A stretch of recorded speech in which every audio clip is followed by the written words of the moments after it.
Don't like the way I park? Fine, I'll follow the rules exactly. A couple of months ago, I had a run-in with the self-appointed HOA enforcer of my neighborhood. Let's call her Linda. For context, I don't live in an HOA community, but Linda likes to pretend we do. She's the kind of person who leaves passive-aggressive notes on cars, knocks on doors to complain about lawn heights, and calls the city for violations that don't actually exist. The issue started because I parked my car on the street in front of my house.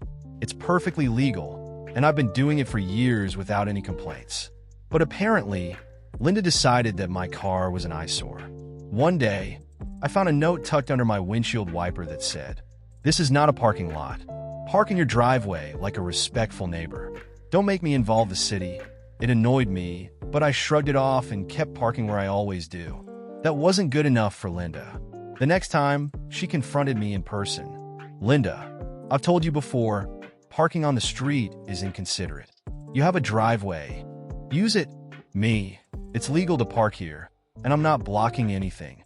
"Linda, it doesn't matter. It's ugly and makes the neighborhood look bad.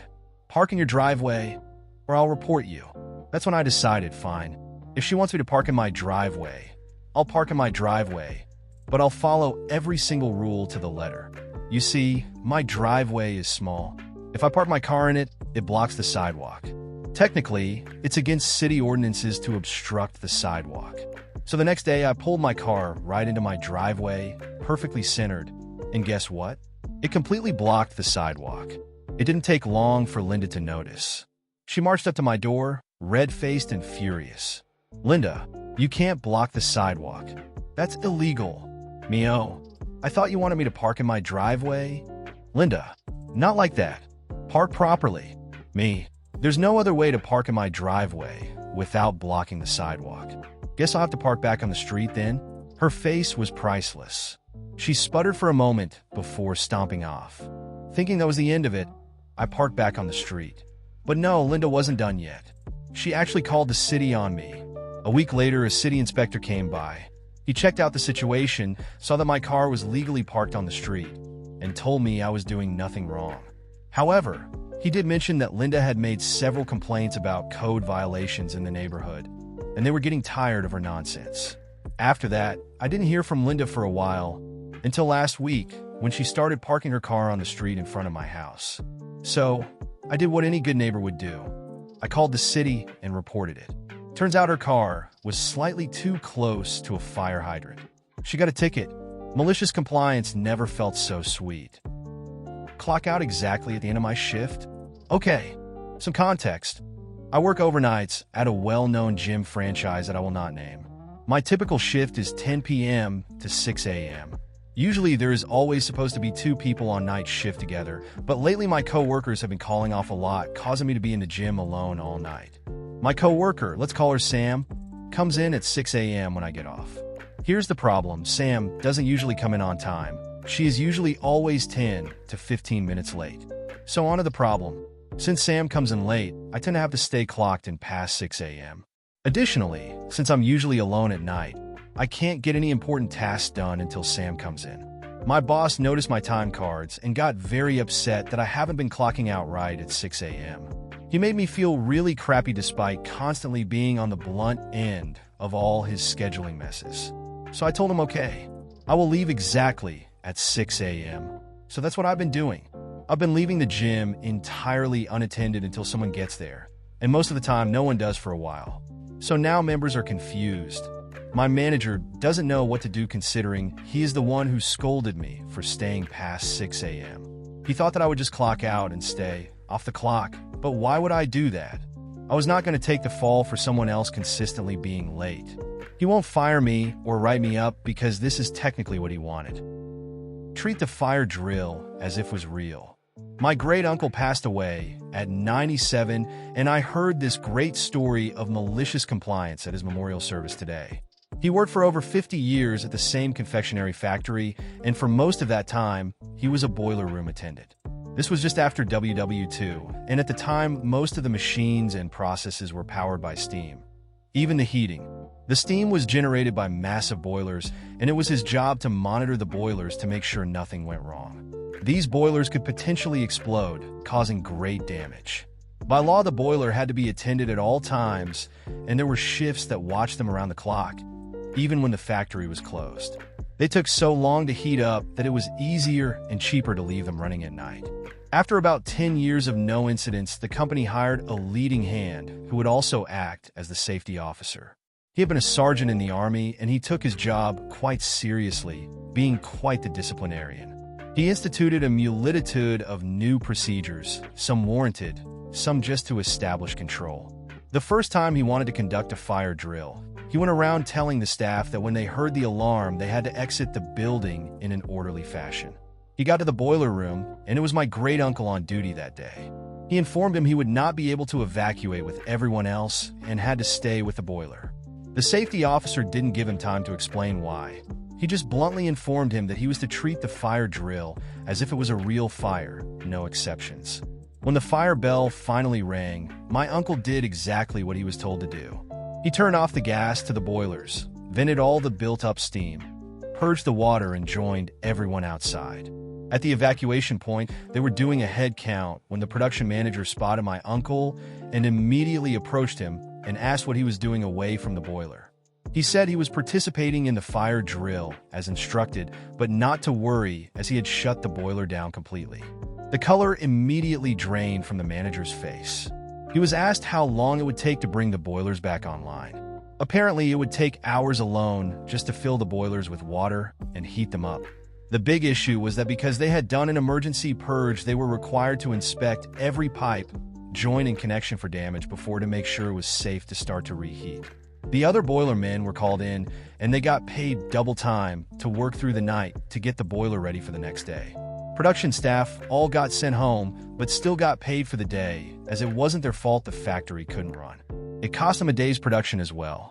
Safety officer did keep his job, but for the next 40 years the boiler staff were all exempt from fire drills. If we want your input, we will ask for it. Period. A few months ago, a new business investor at work came on board as a manager, and he has been an absolute hard ass. He is cracking down on anything he considers to be a waste of time, and he is unforgiving. After a week of watching us work, he and the other managers held a company-wide meeting to iron out some wrinkles in the company that he observed since he started. It wasn't an open dialogue, though. In fact, that's one of the things he wanted to wrinkle out. It was essentially just 20 minutes of "it's our way" or "the highway, deal with it." The line, "if we want your input, we will ask for it." Period really stuck with me, though, and it was made abundantly clear afterwards that it was directed at me. The company has had a big problem recently with employee turnover, and I was in the position to know why, since I interact with everyone through my role. Essentially, people are quitting because the work they were doing wasn't what they signed up to do. The phrase, "if I knew this is what I would be doing, I wouldn't have accepted the job," was a common sentiment. They accepted the job under the impression that they would be serving customers, answering emails and phone calls, general customer service stuff, but instead they spend about 90% of their time in a hot warehouse packing online orders over and over again. I shared that with management. I let them know what the people leaving were saying, in case they wanted to take that into account moving forward. They just thanked me and I left, but the new manager hated that so much that he decided to make a meeting about giving them unsolicited advice. They spoke with me privately afterwards and referred back to when I told them about what the quitting employees said. And they told me that the way they interpreted that was that I was implying that they were being deceitful when hiring people. I told them no, I don't think that at all. I was just relaying what those people were saying about how they felt. They didn't care. They doubled down and said again, "if we want your input, we will ask for it." Period. That's how I knew it was directed at me. I asked them for clarification, like what constitutes advice or input, and the new boss said, "unless you are asking us a question about the work you're supposed to be doing, we don't want to hear it. We don't want your opinion on how you think we should handle situations. We don't want your ideas on how you think the business can be better run, and we don't want gossip about what other people are saying about us. Just focus on your job." Fine then, I'll roll with that, no problem. I've worked for them for years, and they always appreciated my ideas, opinions, and input until that point. But hey, if they don't want my input anymore, that's their choice and I'll respect that. I knew it was just the new boss saying that stuff since this sort of attitude with them only started when he did, but the others either agreed with him or were too intimidated to disagree. Either way, whatever, I'll comply with their request. Since then, the problem hasn't been fixed. We've had 2 more people come and go, both of them because they didn't sign up for this.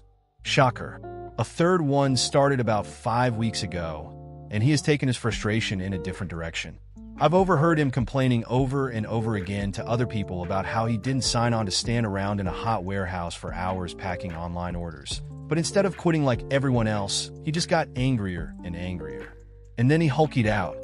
I was upstairs at my desk when I started to hear smashing.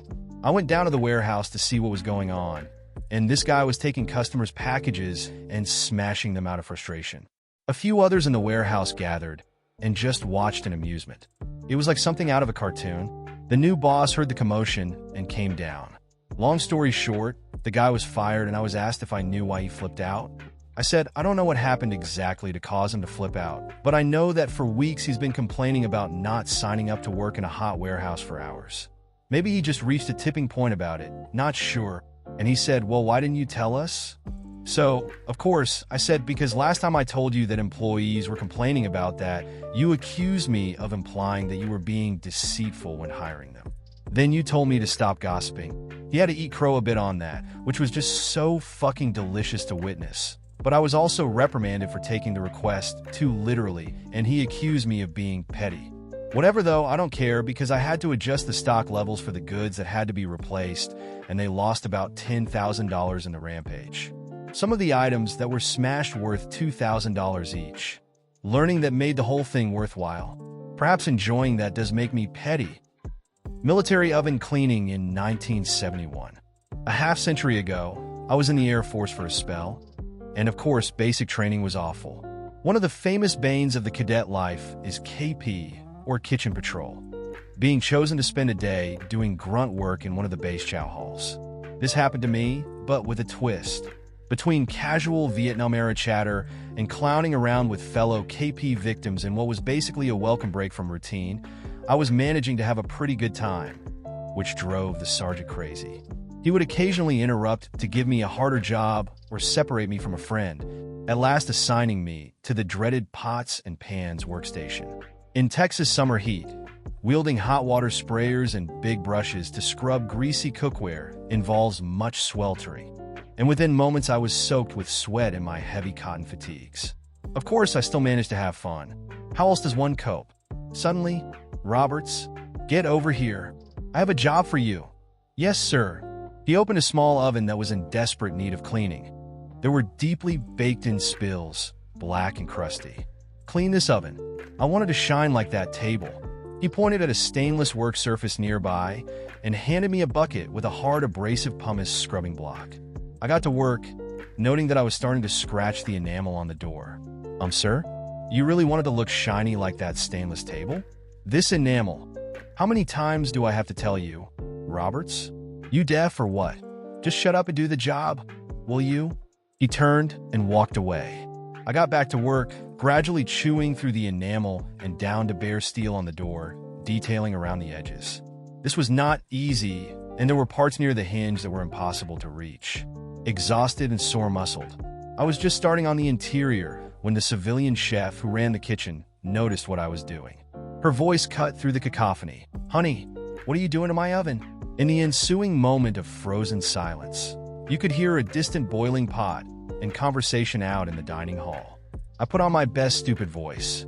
Well, ma'am, that sergeant over there told me to make it look like this table here.